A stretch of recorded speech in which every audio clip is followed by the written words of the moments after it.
Oke, baik. Terima kasih atas waktu dan kesempatan yang diberikan. Pada kesempatan kali ini saya akan menjelaskan tentang teori Hexer-Ohlin. Untuk tidak memperpanjang kata, langsung saja saya menjelaskan teori dari Hexer-Ohlin. Teori Hexer-Ohlin atau biasa dikenal dengan HO menjelaskan perdagangan antara dua negara. Teori ini mengemukakan bahwa suatu negara akan mengekspor komoditi yang produksinya memerlukan lebih banyak faktor produksi yang relatif melimpah dan murah. Dan dalam waktu bersamaan akan mengimpor komoditi yang produksinya memerlukan lebih banyak faktor produksi yang relatif langka dan mahal di suatu negara.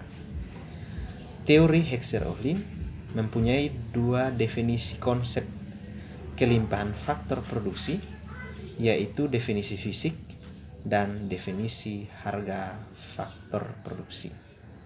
Nah, diasumsikan di sini hanya ada dua negara, katakanlah negara H dan negara O. Dua komoditi, yaitu komoditi 1 dan komoditi 2, serta dua faktor produksi, yaitu modal dan tenaga kerja. Nah, kedua negara tersebut hanya berbeda dalam hal kelimpahan faktor produksinya. Nah, menurut teori definisi fisik, suatu negara H berkelimpahan modal apabila rasio total jumlah modal terhadap total jumlah tenaga kerja di negara O lebih besar dibandingkan dengan di negara F. Sedangkan menurut definisi harga faktor, suatu negara H berkelimpahan modal apabila rasio harga modal terhadap harga tenaga kerja di negara H lebih rendah dibandingkan dengan di negara O. Dengan berturut-turut menyatakan harga faktor produksi tenaga kerja dan modal, diasumsikan juga bahwa komoditi 1 sebagai komoditi yang padat tenaga kerja, artinya pada saat produksinya menggunakan rasio tenaga kerja terhadap modal yang lebih banyak daripada rasio tenaga kerja terhadap modal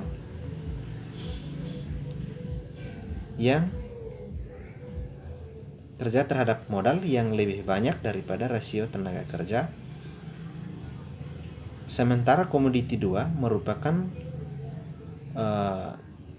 komoditi yang padat modal, artinya pada saat produksi menggunakan rasio modal terhadap tenaga kerja yang lebih banyak daripada rasio modal terhadap tenaga kerja yang digunakan dalam memproduksi komoditi 1.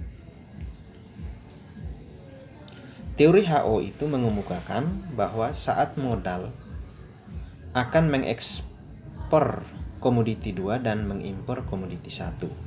Sebaliknya, negara O akan mengekspor komoditi 1 dan mengimpor komoditi 2. Adanya perdagangan tersebut akan mendorong terjadinya penyamaan harga faktor produksi di negara H dan O, baik secara relatif maupun secara absolut.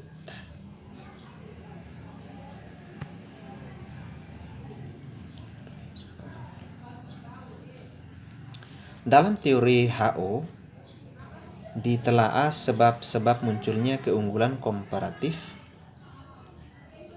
bagi setiap negara dan dampak yang ditimbulkan oleh hubungan dagang terhadap pendapatan faktor produksi di kedua negara yang bersangkutan. Menurut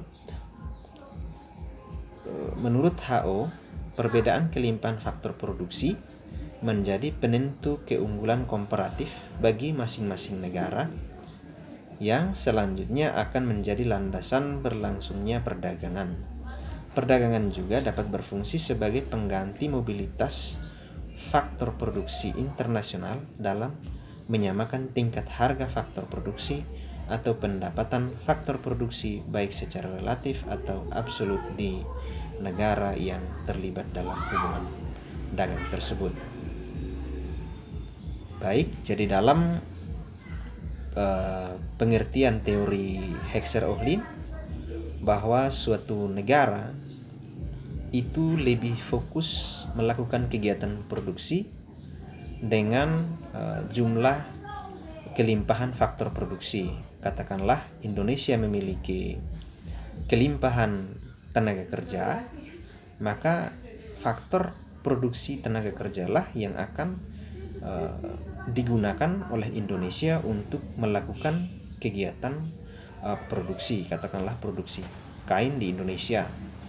Dan katakanlah di negara Malaysia memiliki faktor produksi, dalam hal ini modal, mereka punya kelimpahan modal, maka dengan demikian mereka akan menggunakan modal sebagai faktor produksi untuk menghasilkan sesuatu dalam kegiatannya. Dan negara Indonesia pasti akan mengimpor produk yang ketika diproduksi membutuhkan input produksi yang sangat tinggi.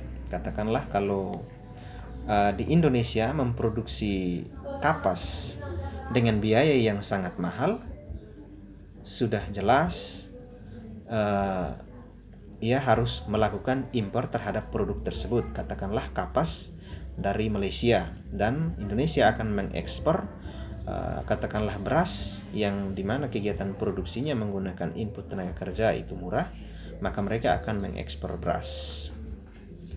Baik, itulah sedikit penjelasan mengenai teori Hexer-Ohlin. Ada kata yang salah dalam penjelasan ini, saya mohon maaf. Sekian dan terima kasih.